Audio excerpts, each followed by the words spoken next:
ustedes por el término ciclo? Ajá. ¿Qué es un ciclo? Que se repite. Exacto.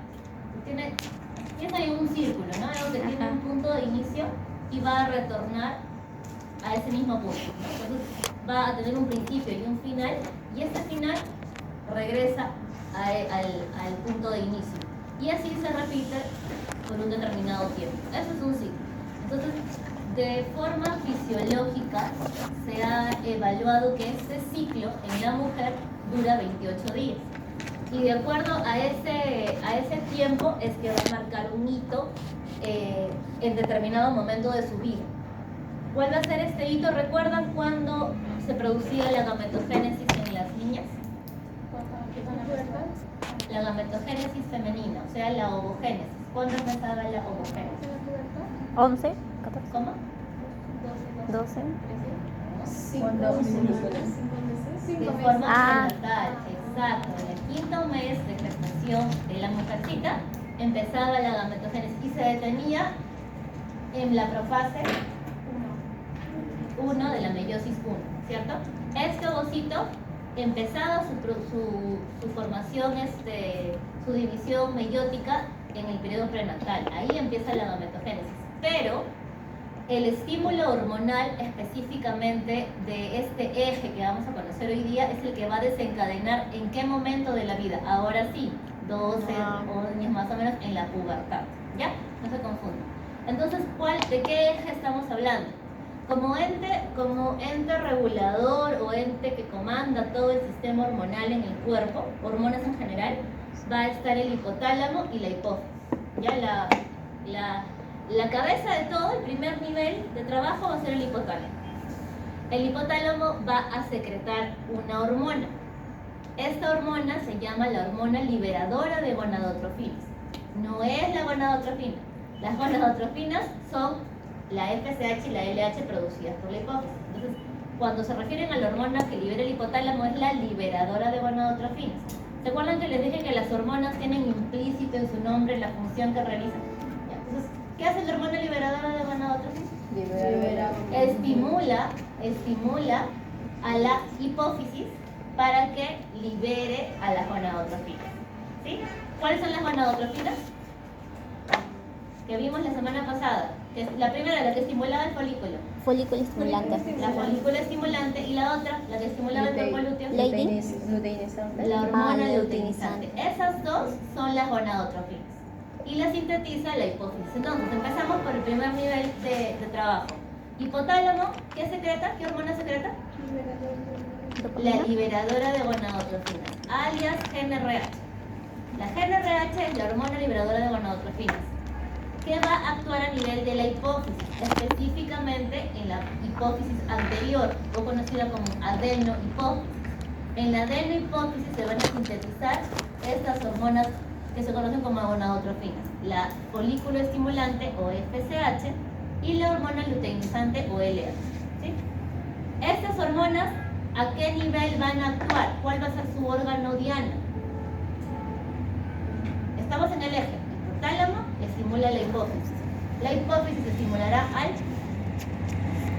eje hipotálamo. ¿Cómo se llama el eje? Hipófisis ovario. La hipófisis va a estimular al ovario, porque la FSH y la LH estimulaban, ¿no? ¿Dónde estaba madurando el folículo? En el ovario. Entonces, la estimulación de las gonadotrofinas va a ser a nivel del ovario, para el caso de la mujer, y el testículo para el caso del varón. Entonces, en el caso de la mujer, que es lo que estamos hablando ahora, la FSH va a empezar su estimulación para el desarrollo del folículo, ¿cierto? Luego del periodo folicular, que durará 14 días, justo a la mitad del ciclo, se producirá la ovulación. Y cuando, ¿se acuerdan que el folículo de Graf se rompía, expulsaba el ovocito con su corona radiante? ¿Y qué quedaba? ¿Cómo se llamaba la estructura que quedaba? El cuerpo lúteo. Ese cuerpo lúteo va a completar los siguientes 14 días hasta el último día del ciclo, 28. Y en ese periodo de tiempo, la hormona importante allí va a ser la LH. Pero, así como la pregunta de ese examen, que se equivocaron varios, de las hormonas que están implicadas indicadas en el día 14 específicamente para la ovulación no es la FSH. La FSH se encarga de agrandar el folículo, pero la LH es la que se encarga de adelgazar la pared folicular para que éste se rompa y ese adelgazamiento genere la expulsión del ovocito, es decir, la ovulación.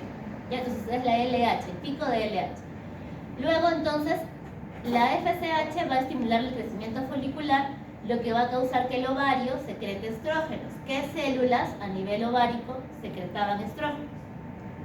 ¿Recuerdan? ¿Ah?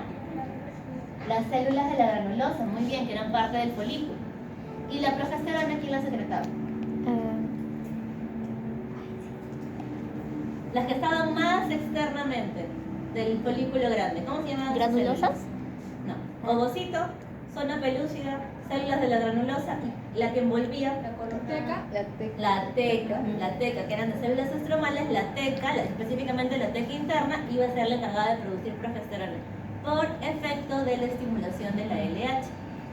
Listo, todo este proceso va a llevarse a cabo por un punto desencadenante que ocurre en la pubertad, aproximadamente a los 12 años de edad, cuando se da la primera menstruación. ¿Sí? ¿Cómo se llama la primera menstruación? Menarquia o menarca. El tiempo en que esta menstruación se va a llevar a cabo, o sea, la edad específica, va a depender de factores genéticos, factores metabólicos, factores tanto ambientales, no, sino como de repente estilos de vida como que puedan modificar un poquito el tema hormonal. Por ejemplo, se ha visto que las adolescentes que están, bueno, púberes y adolescentes que son deportistas de alto rendimiento, el deporte como ejecución de alto rendimiento causa un efecto a nivel de la glándula suprarrenal que aumenta la síntesis de testosterona. Ese equilibrio hace una disregulación en el inicio de la menarquia en las adolescentes que son, por ejemplo, las deportistas de alto rendimiento. Hay estudios que avalan esa tendencia por un tema hormonal. O por el contrario, las adolescentes que son obesas. El tejido adiposo tiene una carga de producción hormonal, como por ejemplo los estrógenos, y pueden adelantar la pubertad. Y pueden tener la menarquia a los 10 años. Otra cosa genética que también está muy en relación, el inicio de la menarquia puede darse en relación al antecedente materno. Cuando tu mamá tuvo su menarquia, posiblemente alrededor de esa edad también se tenga la menarquia la hija, ¿no? De este caso. Entonces son varios factores, por eso no hay una edad. Pero en Latinoamérica se estima que es entre los 12 y 14 años, más o menos tiempo, ¿no? De acuerdo a cada factor genético. Y este periodo también va a verse interrumpido de forma definitiva ya, o sea, su término, en el periodo conocido como menopausia, que es aproximadamente entre los 45 y 50 años. El producto principal de todo este proceso es el óvulo y la finalidad de todo este proceso es el dar origen a un nuevo ser. Es decir, que este óvulo sea fecundado y que luego pueda generar un embrión que luego se implante finalmente en el útero. ¿Sí? Entonces, como introducción vemos eso. Ahora, ¿qué tenemos que acordarnos? De los órganos ejecutores. Aquí hemos hablado, de los órganos diana. Hemos hablado de que el eje hipotálamo, hipófisis, ovario genera una cascada de hormonas, ¿no es cierto? Pero finalmente todas estas hormonas, específicamente las hormonas ováricas, van a actuar a nivel de este órgano que conocimos la semana pasada. ¿Qué órgano es? El útero, ¿cierto? ¿Cuántas paredes, capas, tenía la pared uterina? Tres capas. Intermedia. ¿Cuáles son estas capas?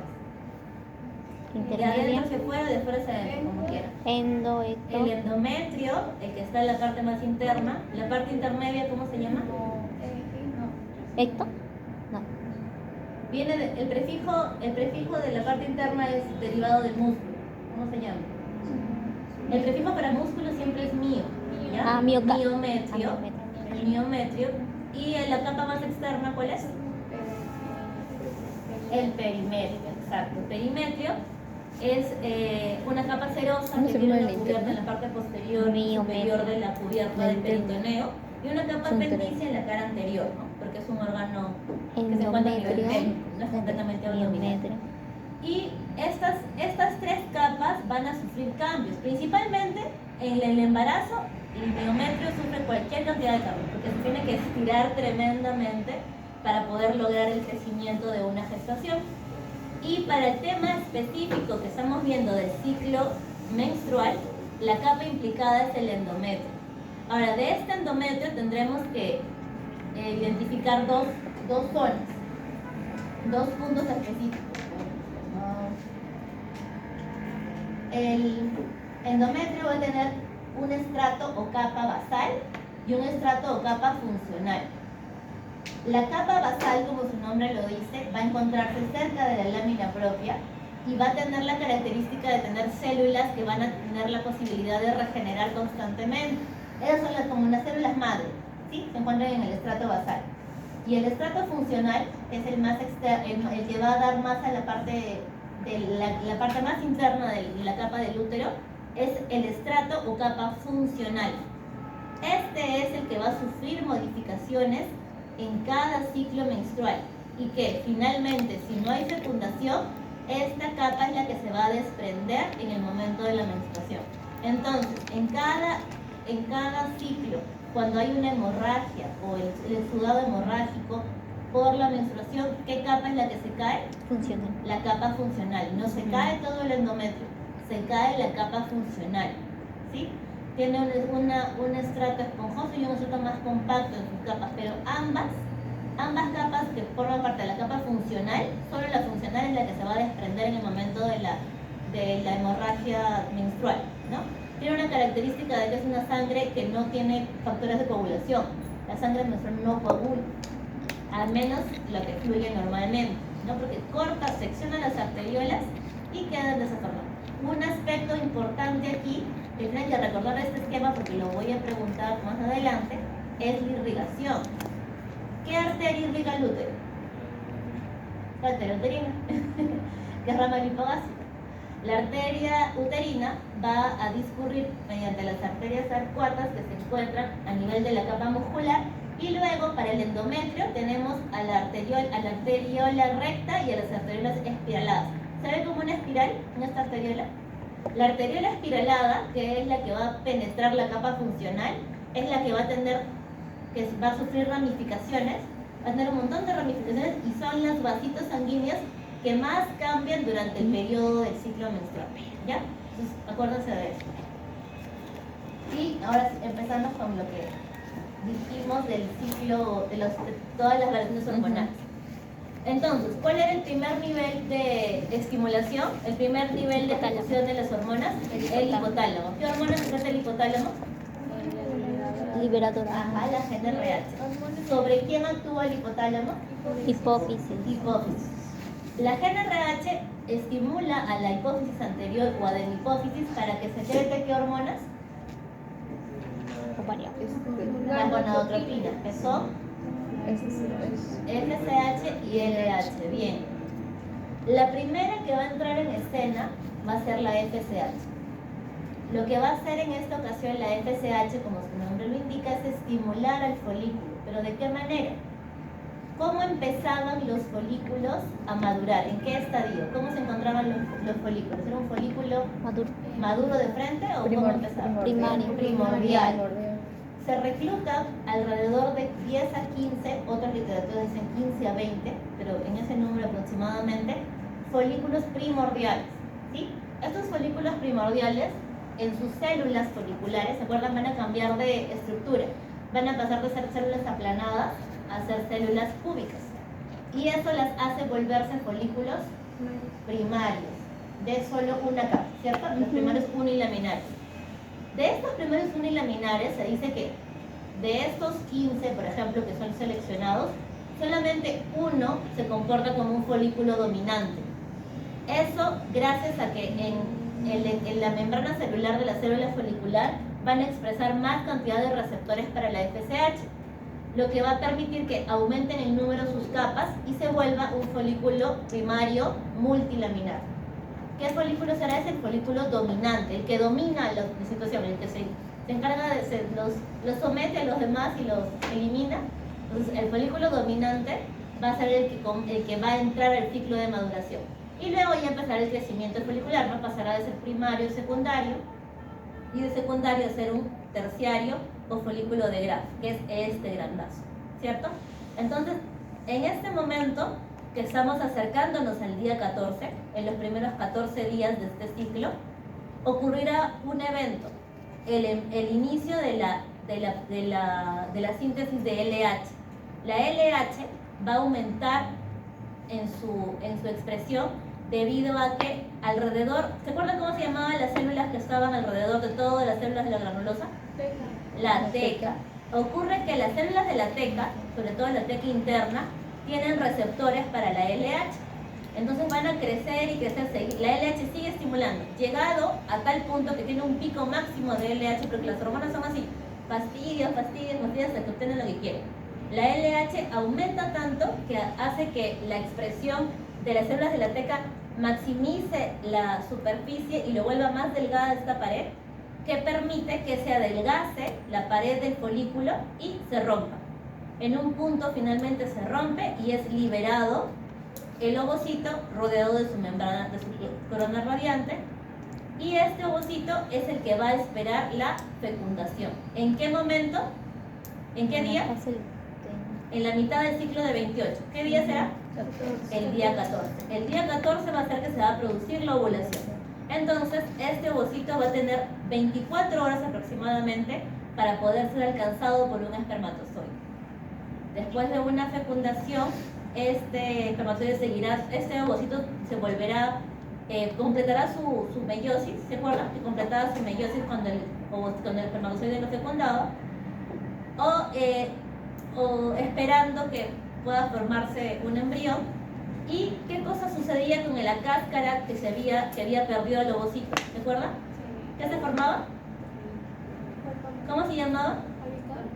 El cuerpo lúteo, exacto. El cuerpo lúteo es el remanente de lo que quedó del folículo que ya eliminó al ovocito.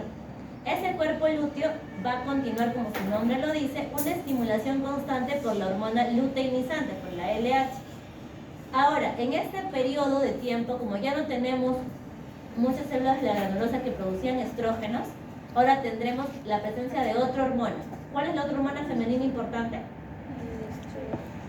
Tenemos estrógenos y progesterona. Exacto. La progesterona será la hormona que comande la segunda parte del ciclo. Y así completaremos el ciclo de 28 días. Entonces, eso es a grandes rasgos lo que vamos a ver ahora y lo que también vamos a ver en la práctica. Podemos ver entonces que en este ciclo tendríamos como unos periodos.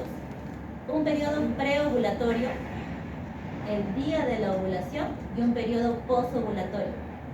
¿Cuál sería la hormona del periodo preovulatorio? ¿Cuál sería la hormona ovárica del periodo preovulatorio? Los estrógenos. ¿Y la hormona ovárica del periodo posovulatorio? La progesterona. ¿Sí se entiende? Porque la célula que lo va a secretar está presente pues, en cada periodo. ¿Ya?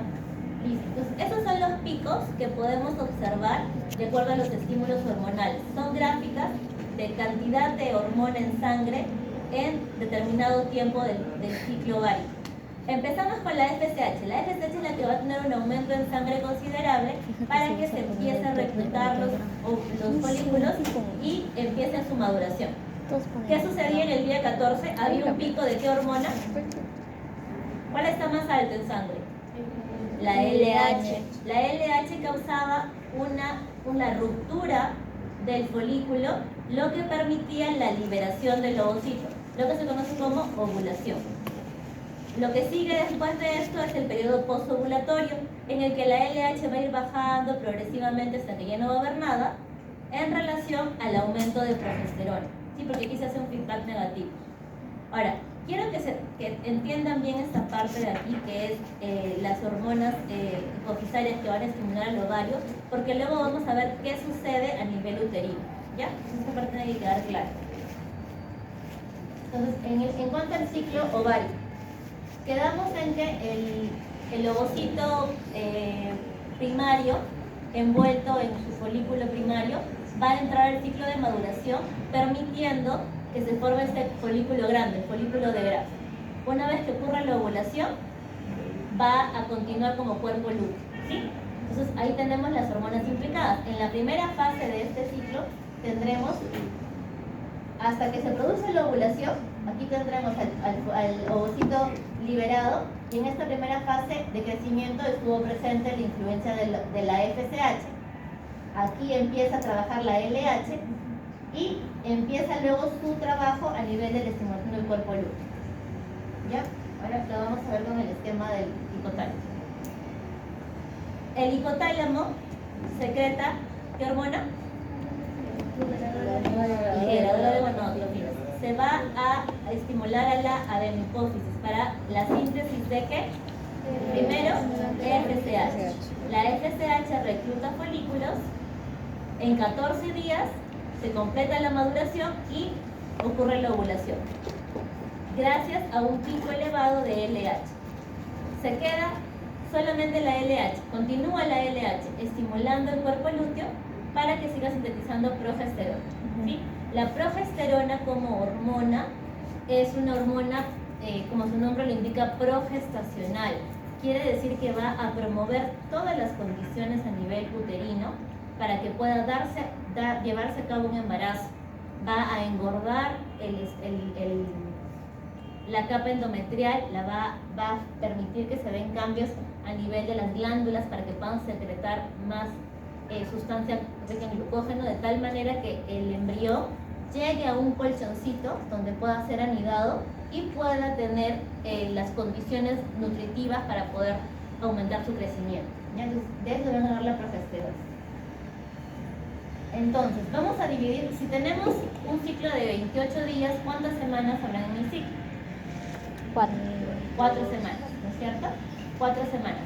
La primera semana del ciclo, o sea, los primeros 7 días, van a empezar siempre la forma de empezar a contar el ciclo de forma objetiva, tanto del ciclo ovárico como el ciclo endometrial, va a ser el sangrado.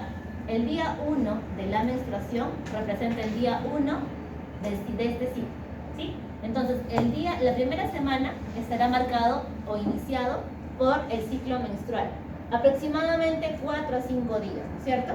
Entonces, en la primera semana, después que se ha terminado de producir la menstruación, empezará a haber un pico de FSH. Y la FSH va a tener acción a nivel del proceso de crecimiento folicular hasta llegada a la segunda semana. Desarrollo folicular. FSH, desarrollo folicular.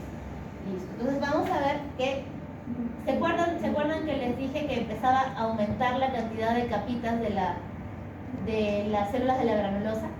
Pero no hay que olvidar esta zona de acá. ¿Cómo se llamaba la zona que está entre el ovocito y las células de la granulosa? La que tenía pelúcida. La zona pelúcida. Exacto. La zona pelúcida, como se puede ver aquí en esta especie de zoom, tiene unas ranuras que permiten el intercambio a través de la membrana para que puedan llegar al citoplasma ovárico, al citoplasma del ovocito. Y además tenía en su interior la presencia de ¿qué proteínas? ZP1, ZP2, ZP3, ZP4. Ajá. ¿Y cuál era la que nos importaba para la fecundación? ZP3. La ZP3. Entonces, el crecimiento de los folículos va a seguir hasta que la FSH, por ejemplo, permita la presencia de los antros, que es el folículo secundario, y luego el folículo de Graf, que es el que tiene una gran cantidad de espacio para el líquido antral y características que ya conocen. Entonces, a medida que esto va ocurriendo, estas células están secretando estrógeno en la primera semana. Y ahora vamos a ver qué está sucediendo a nivel uterino. ¿Cómo se llamaban las arteriolas que se encuentran a nivel endometrial? Estas son rectas, arteriolas rectas, y estas son las espiraladas. Las arteriolas espiraladas o arteriolas espirales van a empezar a tener una influencia de los estrógenos. El estrógeno es un potente vasodilatador. ¿Qué quiere decir vasodilatación? O sea, aumentar el calibre de los vasos sanguíneos. Y tienen poder angiogénico. ¿Qué quiere decir angiogénico? Que van a crear nuevos vasos sanguíneos. Entonces, a estas arteriolas les van a crecer unas ramitas y van a empezar a penetrar en la capa funcional del endometrio. Como ya estamos terminando la primera semana, se tiene que empezar a recuperar toda la capa que se ha caído en la menstruación. Para eso empieza a rellenarse los vasos con vasos sanguíneos nuevos para que el tejido empiece a construirse. Entonces, esta fase de construcción de la capa funcional del endometrio se conoce como fase proliferativa. ¿Sí? Proliferación le suena a aumento de células, ¿no es cierto? Entonces la fase proliferativa va a ser la fase en la que las células empiecen a aumentar gracias a la presencia de los vasos sanguíneos nuevos, influenciados por el estrógeno, y también el aumento de tejido, ¿sí? Va aumentando el tejido, por eso la capa funcional se empieza a engrosar. Característica, engrosamiento de la capa funcional. ¿Qué otro elemento importante? Estas amarillitas son glándulas endometriales, y como cualquier glándula tiene la actividad de secretar una sustancia. Esta sustancia es un líquido denso que en la siguiente etapa de maduración va a empezar a tener gran cantidad de glucógeno y va a dar un suelo, por así decirlo, un suelo rico para que pueda permitir la implantación del cigoto. Entonces es así que empiezan a aumentar de tamaño. De lo que eran hasta acá nada más las glándulas, empiezan a crecer en tamaño y se tornan altas y rectas. Entonces la primera semana, como les dije, el eje con la FSH empieza el crecimiento folicular, lo que y se va a dar la estimulación de la tecla interna por la LH. Entonces, a nivel ovárico hay una etapa rica en estrógenos, gran cantidad de estrógenos, y a nivel del endometrio, ¿en qué etapa nos encontraremos? En la fase proliferativa, muy bien.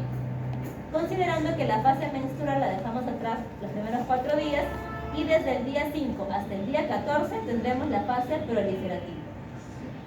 Segunda semana, vamos a acercarnos al día 14.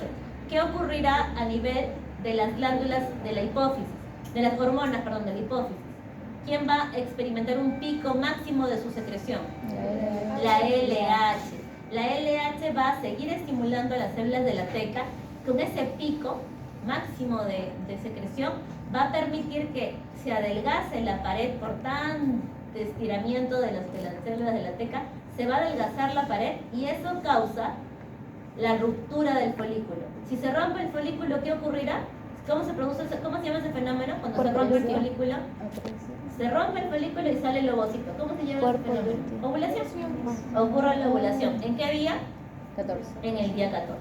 Para esto, los estrógenos ya han alcanzado un pico máximo y están en decremento de su cantidad, y empieza a aparecer otra figura después del ovulación. Entonces, periodo preovulatorio, periodo ovulatorio, y empezaremos el siguiente periodo.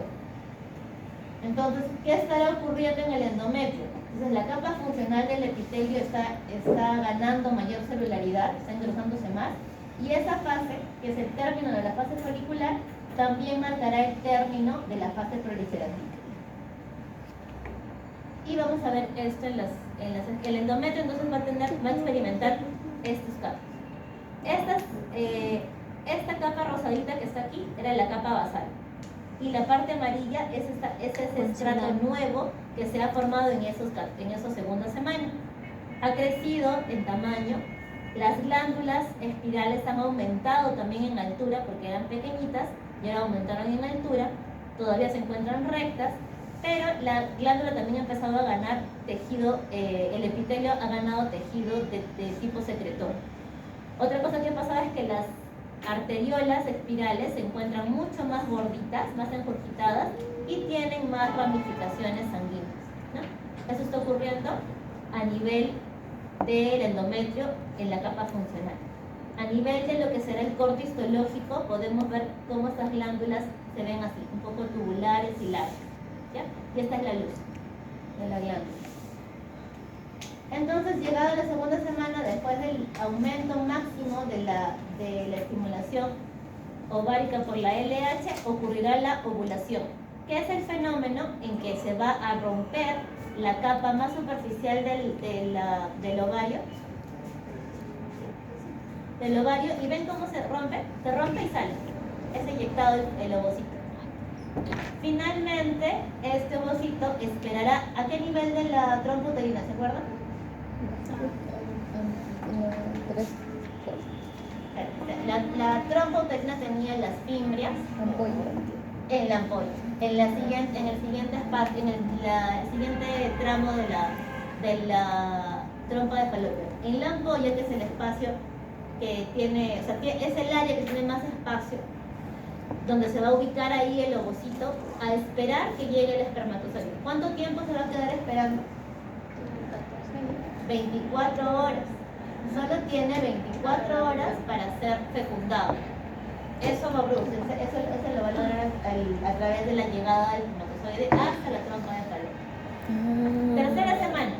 En la tercera semana ya será periodo pre o postovulatorio. Tercera semana. No puede ser la ovulación. Postovulatorio. Exacto.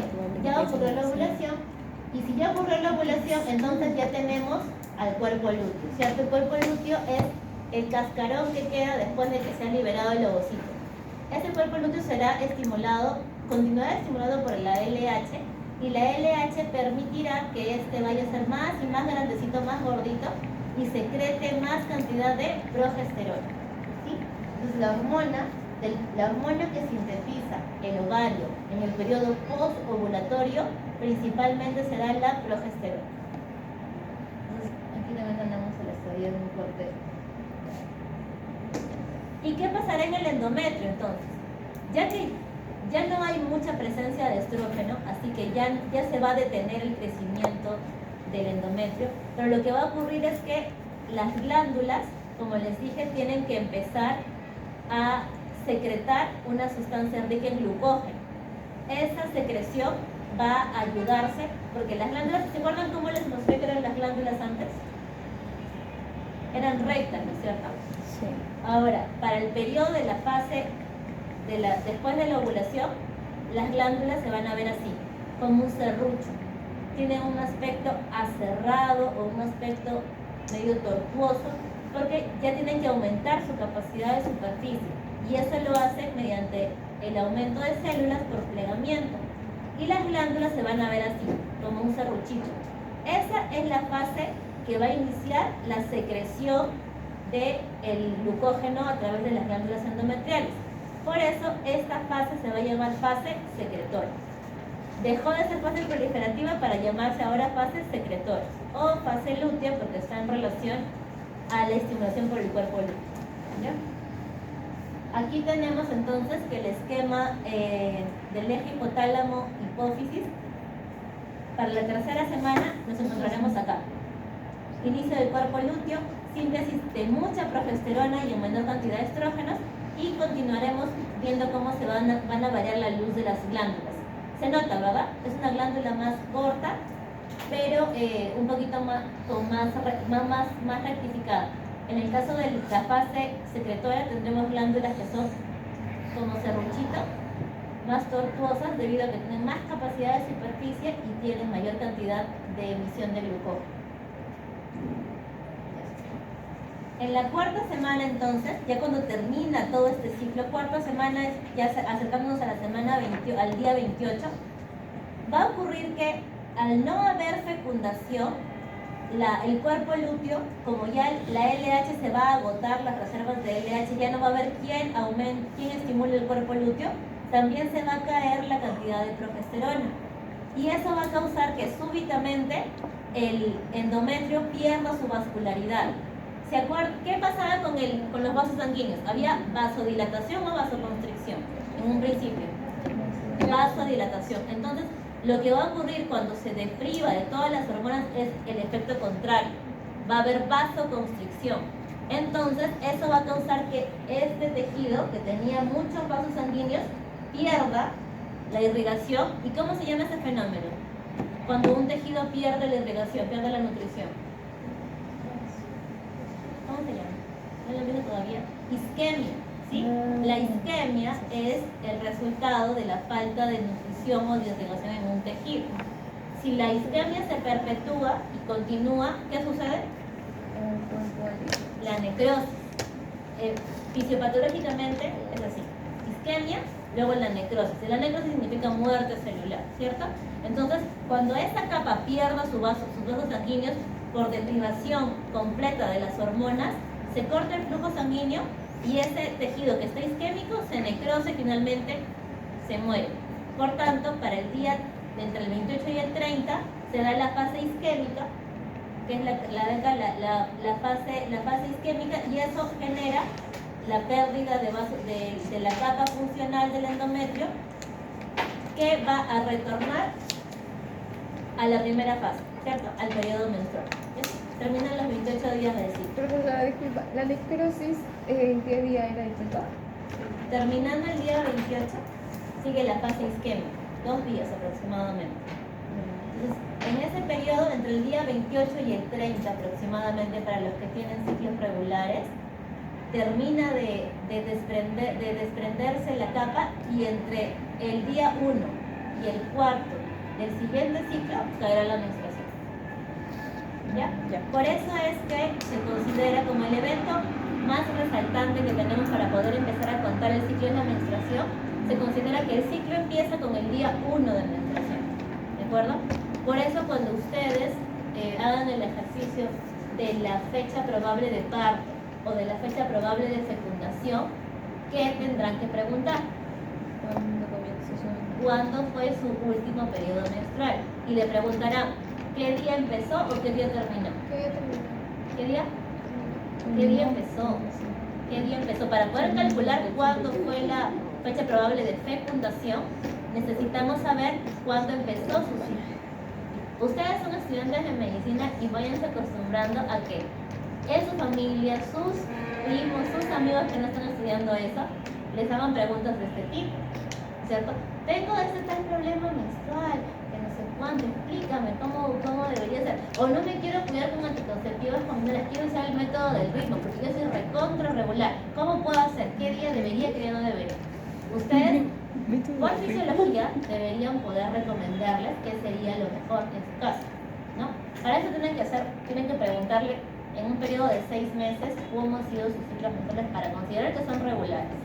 Y lo siguiente a preguntar es cuándo fue su fecha de última regla, para poder estimar cuándo sería su fecha de ovulación. ¿Por qué?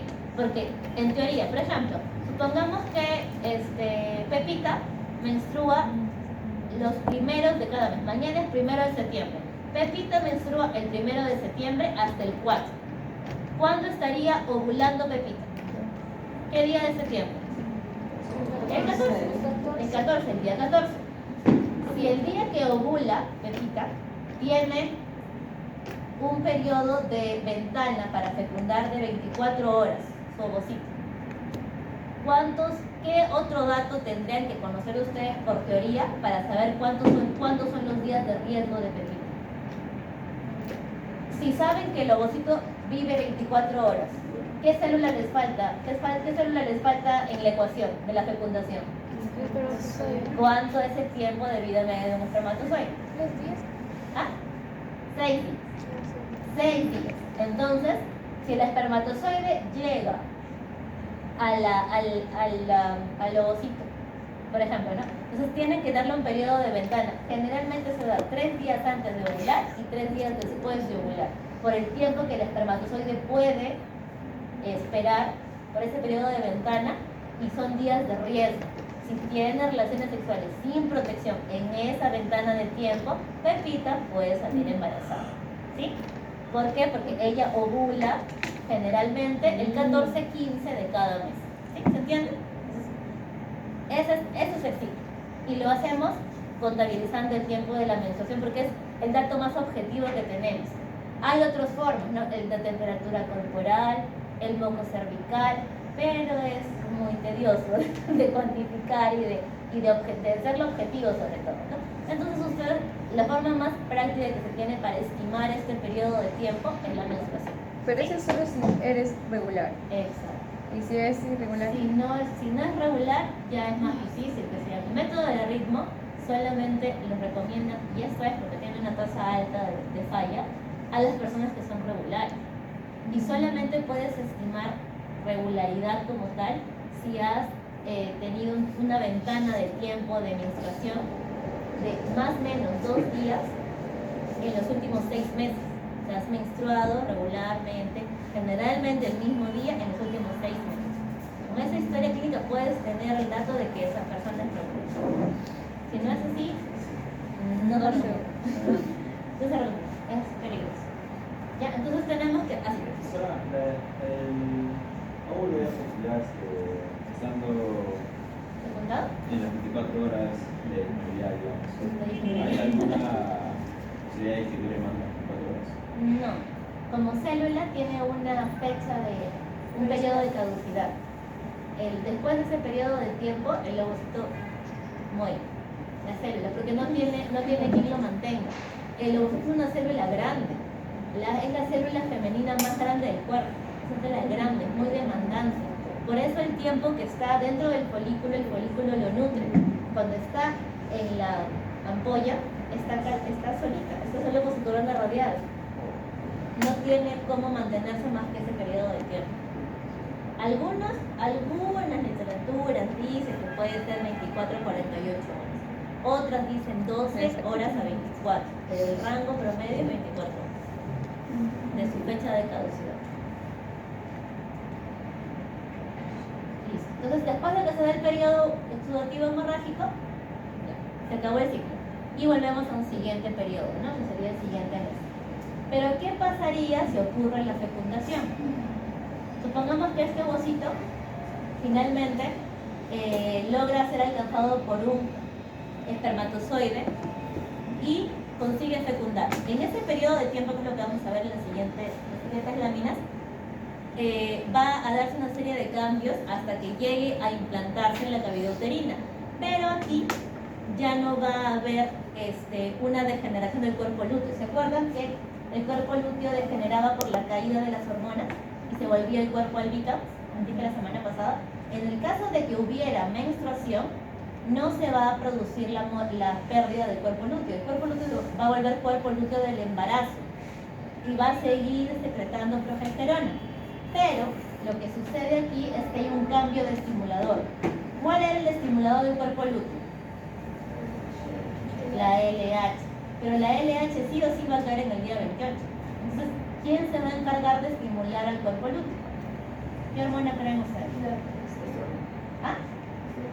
No, la progesterona la produce el cuerpo lúteo, pero el cuerpo lúteo alguien tiene que estimularlo. No. Es una hormona que tiene características moleculares similares a la LH, pero la va a producir el trofoblasto del nuevo ser. Una vez es autosustentable completamente la biología humana. El nuevo ser, el cigoto, en sus capas se compacta en una capa interna y una capa externa. En la capa externa, que se llama trofoblasto, es la capa que de forma futura va a presentar las estructuras de la placenta. Pero este trofoblasto empieza a producir la famosa hormona gonadotropina coriónica humana, que es la hormona del embarazo, la que les preguntaron en el examen y muchos no contestaron bien. La hormona gonadotropina coriónica humana es la hormona que sintetiza el trofoblasto de este nuevo ser, de este embrión, y va a ser la que se encargue de estimular al cuerpo lúteo para volverlo cuerpo lúteo del embarazo. Porque es totalmente autosustentable. Las propias células que envía este embrión a la sangre materna hacen que el cuerpo lúteo siga funcionando y siga produciendo progesterona. Por las primeras 8 semanas de la gestación va a producir el cuerpo lúteo la progesterona. Luego, ya a partir de la 9ª semana, lo va a hacer la placenta. Pero las primeras semanas lo va a hacer el cuerpo lúteo. Y lo va a mantener la gonadotropina coriónica humana. Entonces, ¿qué ocurrirá con el endometrio? Ya no ocurrirá la fase de isquemia y tampoco ocurrirá el desprendimiento de la capa funcional, obviamente, porque se supone que va a haber una implantación. El cuerpo lúteo, como mantiene la progesterona, ven que sigue gordito, no decayó, ¿cierto? No hubo un decaimiento para que se dé el exudado hemorrágico. Entonces, sigue gordito y esta fase ya no entra a la fase isquémica, sino entra a una fase que se llama fase decidual, con D, como decidual, la reacción decidual es la fase a la que entra el endometrio para promover el estado de gestación, para que se pueda implantar el nuevo ser. ¿Ya?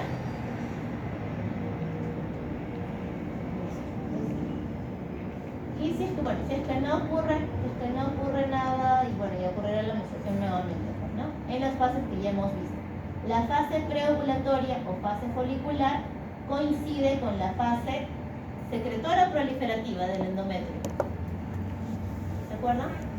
La fase preovulatoria es proliferativa o secretora. ¿Cómo se llama esta fase? Proliferativa. Proliferativa, bien. se da la ovulación y luego la fase posovulatoria, que también se conoce como fase lútea, porque va a haber el cuerpo lúteo, y eso será fase secretora, muy bien, por eso se llama secretora o lútea. Esas son las fases en paralelo que están ocurriendo. Entonces, aquí ese es el paralelo. A nivel cerebral se está estimulando la presencia de las gonadotropinas, que van a tener sus picos en determinado día del ciclo. A nivel ovárico habrá desarrollo folicular, ovulación y cuerpo lúteo. Así de sencillo. Estos van a secretar en la primera mitad del ciclo estrógenos y en la segunda mitad progesterona. ¿Y qué pasa en el endometrio? Después de que se cayó completamente la capa funcional, empezará a engordar o proliferar, a construirse durante la etapa proliferativa, y luego en la fase secretora va a empezar a secretar glucógeno para sustentar la implantación de un nuevo ser. Si no ocurre eso, si no ocurre la gestación, todo se cae, se expulsa con menstruación y empieza nuevamente así. ¿Sí? Listo. Eso es, en resumen, el ciclo uterino, ovárico y uterino, que se conoce como ciclo menstrual femenino. Son dos ciclos que se incluyen dentro de uno. El ciclo menstrual tiene estos dos componentes, la fase ovárica y la fase uterina. Listo. Ahora sí, fecundación. La fecundación entonces es el proceso importante en la biología humana, ya que va a permitir que la unión de dos gametos, el espermatozoide y el ovocito, puedan formar un nuevo ser, ¿cierto? Entonces, este proceso va a ocurrir de forma normal a nivel de la ampolla, en la trompa de falopio. Pero pueden haber condiciones que alteren este proceso y causen otras patologías. De forma normal será en la ampolla. El ovocito será expulsado por el ovario, será atraído por las fimbrias de la zona ísmica y van a llegar hasta la ampolla. Aquí van a esperar ¿cuánto tiempo? 24 horas. Hasta que el espermatozoide ganador logre ingresar penetrando todas las capas de la corona radiada y penetre la zona pelúcida gracias a la unión con la ZP3, y finalmente se active la fusión de membranas citoplasmáticas y puede ingresar solamente ingresa la cabecita, el resto celular se pierde en el ingreso, solamente ingresa la parte posterior de la cabecita. Es como una especie de fagocitosis en la fusión de membranas, es como que el ovocito se come al espermatozoide, degrada la membrana celular y ingresa el núcleo es el espermatozoide al citoplasma del ovocito. Este evento va a permitir que el ovocito complete su división meiótica. ¿Se acuerdan que se activa en la pubertad, ¿no es cierto? Pero antes de que complete se queda otra vez detenida en la metafase de la meiosis 2 cuando está en el folículo de Graf. Solamente si un espermatozoide ingresa, se da la activación de la anafase y la telofase para que termine su maduración. Y ahí es que se da el segundo cuerpo polar y la maduración completa del núcleo del ovocito. Si es que no hay fecundación, esta proceso nunca ocurre. ¿Ya? Es importante. Entonces, tenemos el primer proceso de aquí va a ser la penetración de la corona radiada. Esto lo va a hacer el espermatozoide con movimientos así medio somovertidos. Es pura mecánica. Aquí todos los espermatozoides que alcanzan esta zona van a lograr penetrar la corona radiada, pero solamente uno, el primero que lo logre, va a poder... dicen que no es que tú eres fruto del espermatozoide más rápido. En realidad no es del más rápido, es del más fuerte, porque tiene que penetrar la corona radiada para que pueda llegar a la zona pelúcida. Porque una vez que llega a la zona pelúcida, ya es una cosa de activación. ¿Con qué proteína de la zona pelúcida? Con la ZP3. La ZP3 activa un ligando con el acrosoma del espermatozoide que fusiona estas proteínas y permite que se adelgace la membrana celular en ese momento, y por fagocitosis ingresa casi la cabeza nada más del espermatozoide. Eso genera que la zona, lo que está por debajo de la zona pelúcida, que es el epitelio de la membrana celular del ovocito, genere una reacción cortical. Esta reacción cortical anula la expresión de la ZP3 y no permite que ningún otro espermatozoide pueda acoplarse. Por eso es que la fecundación en los mamíferos es monoespérmica. ¿Qué quiere decir eso? Que solamente un espermatozoide va a fecundar al ovocito, no más. En el caso de los reptiles y las aves sí es poliespérmica, pero en el caso de los seres humanos y los mamíferos es monoespérmica. La posibilidad de que salgan más embriones de un mismo proceso de fecundación, es decir, los gemelos, mellizos, trillizos, no es porque se fecundó con más de un espermatozoide, por si acaso, es porque genéticamente tuvo la posibilidad de dividirse más veces en la primera etapa. O sea, las personas que nacimos solitas tuvimos la forma normal de división, de 2, luego 4, luego 8, luego 16. En el caso de los gemelos, por ejemplo, es que genéticamente están predispuestos sus núcleos a dividirse, o sea, en vez de dividirse en 2, se dividen en 4 en la primera fase. En la siguiente fase duplican el número. Entonces tienen una potencialidad de división celular mayor que la del común denominador y eso los vuelve una gestación múltiple. ¿Ya? No porque se fecunde por más de un espermatozoide, por cierto. Lo que sí se ha documentado en algunas veces es se llama, no es poliespermia, es polifecundación, no, como una fecundación múltiple, pero ese es un fenómeno ocurrido porque dos ovocitos maduraron casi paralelamente y estuvieron disponibles cuando hubieron coitos sucesivos, por ejemplo. Y eso puede coexistir en una misma gestación, solo que estos bebés tienen como una semana de diferencia, por decirlo así. ¿Ya? No sé si en el Afro o en el Moore está un caso de unos mellizos que uno es de raza negra y el otro es blanco, porque fueron fecundados en semanas diferentes. ¿Ya? Eso sí se puede, pero es raro porque las mujeres generalmente ovulan solamente uno, pero la fecundación generalmente solamente es un ovocito, un espermatozoide, así funciona, por la reacción cortical. Es una reacción que bloquea esto. Ahora, si se diera una división anómala o la producción o la combinación de más de un núcleo celular, por ejemplo, que entren dos, por así decirlo, ese nuevo ser es un ser aberrante. Entonces no va a llegar a la vida. Es generalmente las células que terminan en abortos espontáneos. ¿Sí? Entonces, en el caso de los mellizos, dicen que se cierra, primero se abre el óvulo y entra el espermatozoide, luego se vuelve a abrir y entra otro. No. Entonces, ¿qué? Es por división. La división celular.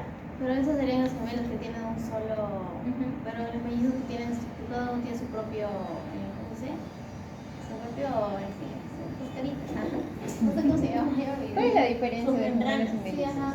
Pero las membranas, o sea, también tienen diferentes componentes genéticos. O sea, no son gemelos idénticos, porque se ha fusionado diferente la información genética, pero igual es uno a uno. Ah, eso es uno. ¿Cuál es la diferencia de qué? O sea, los mellizos y gemelos, al momento de dividirse, los gemelos, digamos, se divide, ¿verdad? Y los mellizos, ¿pues es lo mismo? No, o sea, las gestaciones múltiples pueden tener membranas unificadas que se llaman monocoriónicos, que quiere decir que las membranas, o sea, la bolsa que lo cubre, ¿no? Las membranas amnióticas, las paredes es una sola bolsa y están los dos dentro de la misma bolsa. Pueden ser, esos son amnióticos y coriónicos cuando tienen la misma placenta, son monocoriónicos y monoamnióticos. Ellos son gemelos idénticos. ¿Por qué? Porque sus células se dividieron así desde el principio. Ahora, cuando las células de aquí, por ejemplo, en esta fase de acá, en esta fase, cuando se dividen más temprano, van a dar lugar a los gemelos idénticos. Pero se dividen más tardíamente, cuando ya hay posibilidad de separar las membranas y la información genética, van a ser los gemelos, no son gemelos, son mellizos, los que conocemos como mellizos, o los gemelos no idénticos, pero no son fruto de que se abrió la célula y entró su espermatozoide. Siempre es uno, ¿ya? O sea, no son de diferentes células. O sea, el hecho de que se multiplique más rápido afectaría a su edad. ¿Afectaría qué? A su fertilidad, a su historia. No, a su edad postnatal. Postnatalmente dices. Si van así malito. Porque O sea, el hecho de que no, los embarazos múltiples tienen posibilidad, de acuerdo a la cantidad de fetos que alberga el útero, de tener menos tiempo menos tiempo de gestación, por la cantidad de espacio que tiene. O sea, mientras más bebés haya dentro de un útero, menos espacio van a tener para poder completar sus semanas de gestación. Entonces, por lo general, las gestaciones de 2 fetos logran llegar a las 37 semanas, de 36 a 37. Ahora, ahí se va disminuyendo de 2 en 2 las semanas de acuerdo al número de bebés. Los trillizos por lo general llegan a la semana 34. Si son 4 llegan a la semana 32. No pasan de la semana 32, porque no hay espacio para el crecimiento.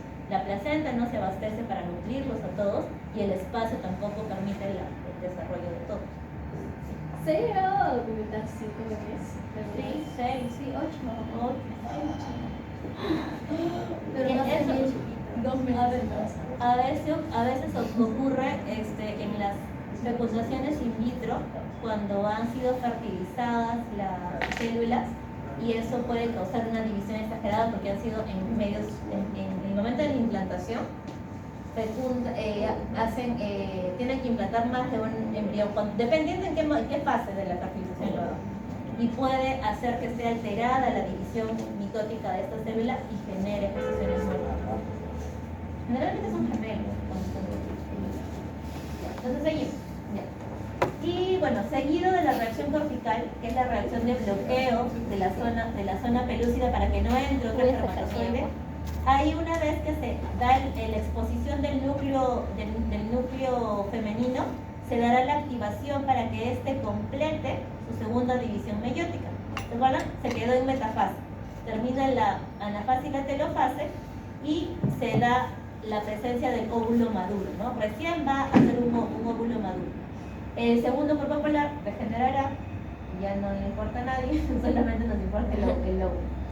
Y finalmente, el núcleo de la mamá va a quedar desnudo frente al núcleo desnudo del papá y ambos se incorporan en uno solo en un fenómeno que se llama amfimixis, que mixean su material genético y de lo que eran células haploides se va a recuperar la diploidía de la célula. Entonces el cigoto vuelve a ser una célula diploide, ¿sí? Y ya tiene el material genético de ambos progenitores. Entonces, una vez que se ha dado esta fusión de la fecundación, empezamos con la segmentación. Entonces, el cigoto, que es una célula única, va a alcanzar un estadio bicelular, luego un estadio de 4 células, un estadio de 8 células, y luego se puede contar hasta el estadio de mórula, que son 16, aproximadamente en el día 4. Y a partir de aquí ya se hace incontrolable el término, no se puede. Entonces, es mucha la mitosis que ocurre. Solamente se puede identificar ya el blastocisto, que tiene una capa de células internas, y una capa de células externas. La capa de células internas se llama embrioblasto, que son las células que futuramente serán el embrión, y la capa externa se llamará trofoblasto. ¿Qué hormona producía el trofoblasto? La gonadotropina coriónica humana, que es parecida a la LH. Tiene funciones similares a la LH. Tiene funciones similares a la LH porque va a mantener al cuerpo libre, volviéndolo con el fruto del embarazo. Bueno, listo, seguimos. Esto es ya, bueno, primero ya, bueno, ya, esto es de acuerdo a las fases de la estimulación. Ya vamos a ver más tarde, ya. Ahora, de acuerdo a lo que va a ocurrir con los espermatozoides, ¿se acuerdan que recordamos, ¿en qué parte del testículo se llevaba a cabo la gametogénesis masculina? Túbulos seminíferos. ¿Cómo se llama este proceso? Espermatogénesis. Muy bien. Entonces, la espermatogénesis produce ¿cuántas espermátides? 4 espermátides. Y las espermátides luego pasarán por espermiogénesis y se volverán espermatozoide. En este momento, los espermatozoides ya se encuentran listos para fecundar un óvulo. No, les falta algo. ¿Ya están listos? Los sacas del túbulo, los piras del túbulo seminífero y tienes espermatozoides competentes. No, ¿Así es? líquidos. Tienen que pasar al siguiente nivel. ¿A dónde se van a ir de los túbulos seminíferos? Tubo de peregrinación. Al epidídimo. Al epidídimo. En el epidídimo van a pasar el periodo de maduración. No, ahí recién les va a crecer mejor la colita, va a tener más motilidad y solamente por movimientos contráctiles de los conductos es que van a llegar al epidídimo. Del epidídimo, ahora sí, ¿a dónde pasa? Entonces, en el epidídimo se va a dar la maduración. Van a pasar por el conducto deferente y ¿a dónde van a llegar? ¿Conducto deferente a dónde lleva? Conducto y Al conducto eyaculador. Y antes de llegar al conducto eyaculador se encuentran con el líquido producido por las vesículas seminales y por la próstata. Y el conducto eyaculador deposita el semen ¿en dónde? ¿Qué órgano? Los chicos, ¿en dónde deposita el conducto eyaculador el semen? ¿En dónde? En la uretra, obviamente, en la uretra. Que otra vez, pues, eso es anatomía, ya no se pasa. Ya es, al menos lo propio hay que conocerlo. Fácil. La uretra va a eyacular, ¿no es cierto? Una vez que salen del cuerpo del varón, ingresan al cuerpo femenino y recién van a pasar por un segundo proceso. Estos espermatozoides, si los obtienen, así, y los colocan directamente para fecundar, o sea, por ejemplo, para obtener para hacer una fertilización in vitro, es decir, fecundar a un ovocito de forma en un laboratorio, lo que sacan de una muestra de semen no sirve. Tienen que causar una forma simulada de capacitación. ¿Por qué? Porque no están listos a nivel de membrana para poder ingresar a la célula, al ovocito. ¿Qué sucede? El pH del semen, ¿cómo es? ¿Ácido o alcalino? Así es. Es alcalino. ¿Y el pH original?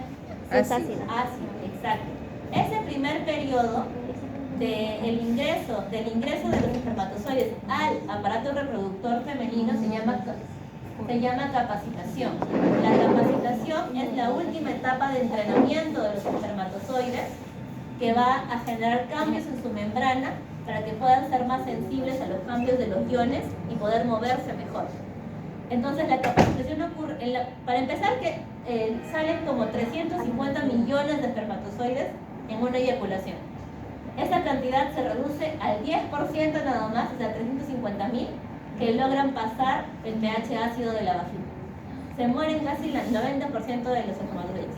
Esos 350.000 que logran ingresar al útero lo hacen gracias a que el semen tiene prostaglandinas y las prostaglandinas estimulan la relajación del cervix para que pueda ingresar el semen.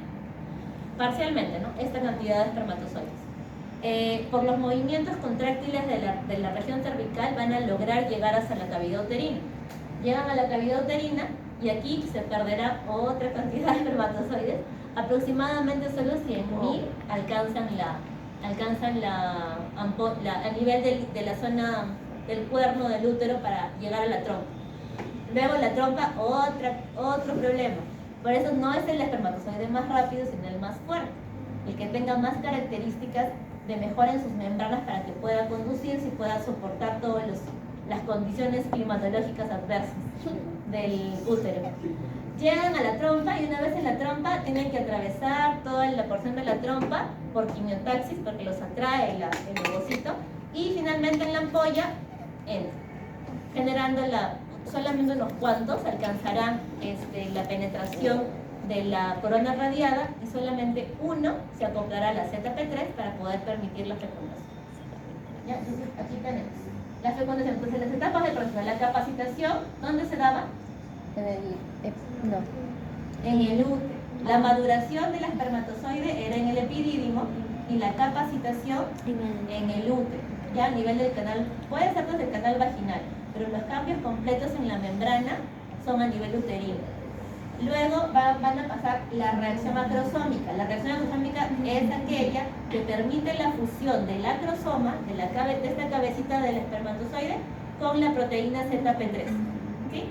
Luego de la reacción acrosómica va a seguir una reacción cortical que bloquee las compuertas para el resto de espermatozoides.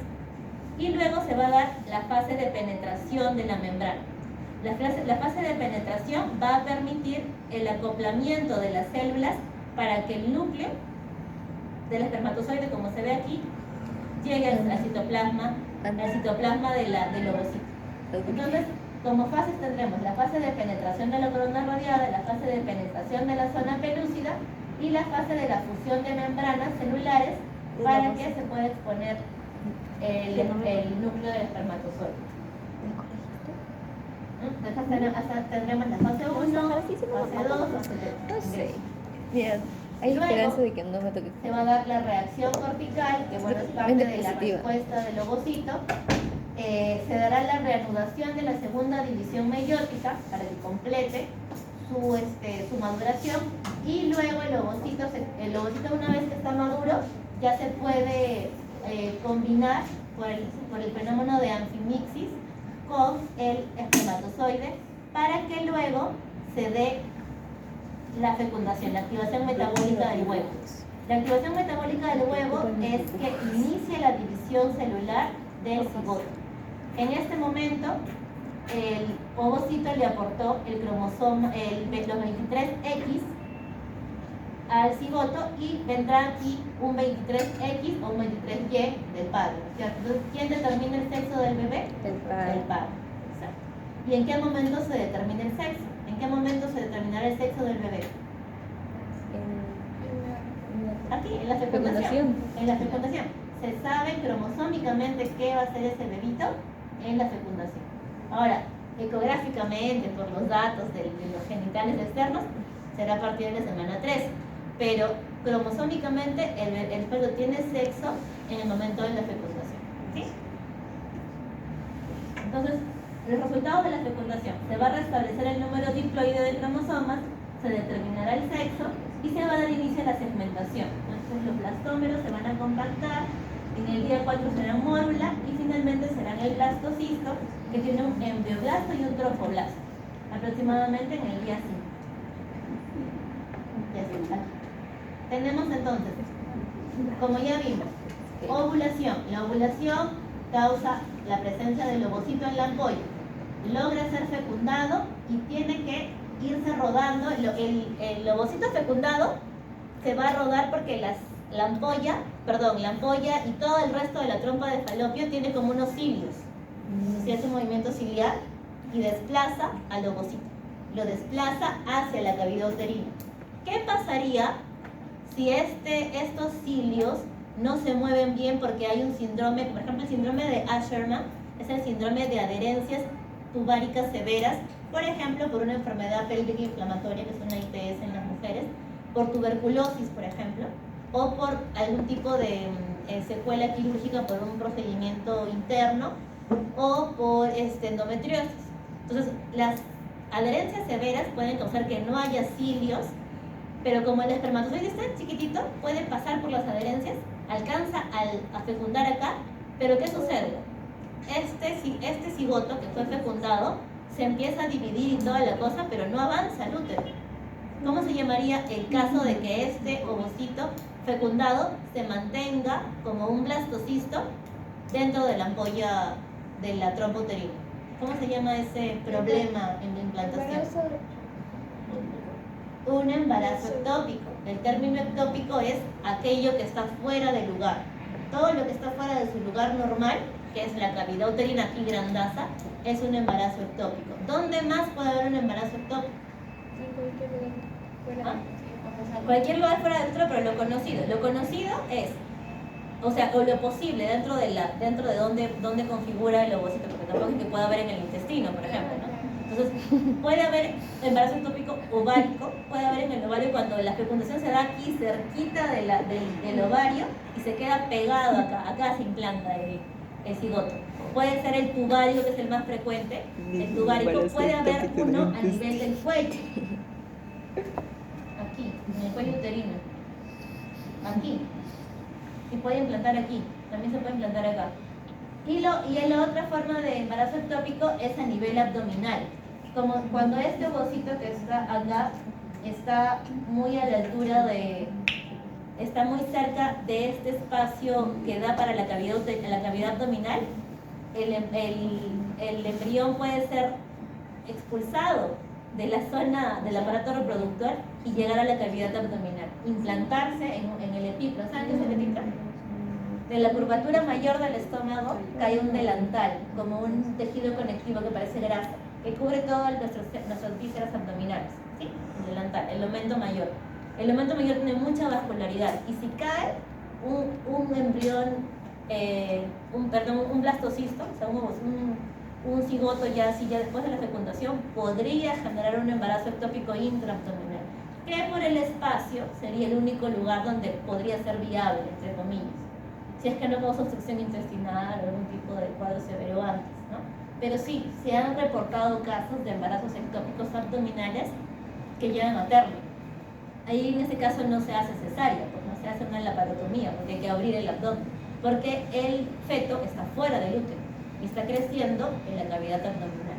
Son casos reportados, ¿no? Entonces son los tipos de embarazo ectópico que podrían haber, o alguna alteración a nivel de la luz de la trompa de Fallot. Es importante que todo esté normal. Y a ver, vamos a ver los procesos. ¿Ya? Ya, listo.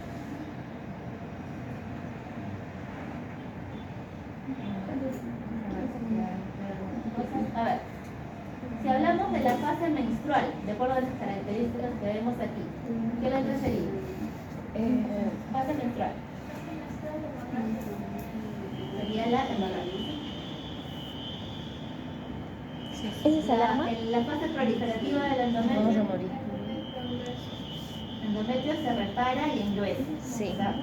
Es la fase de construcción de luteínica o secretora. La B. Ajá, glándulas tortuosas o aserradas. Y la otra. Ya. Y la isquémica. Exacto, palidez y vasoconstricción del tejido que genera esa isquemia que luego se sigue con la fase hemorrágica, ¿no? La B.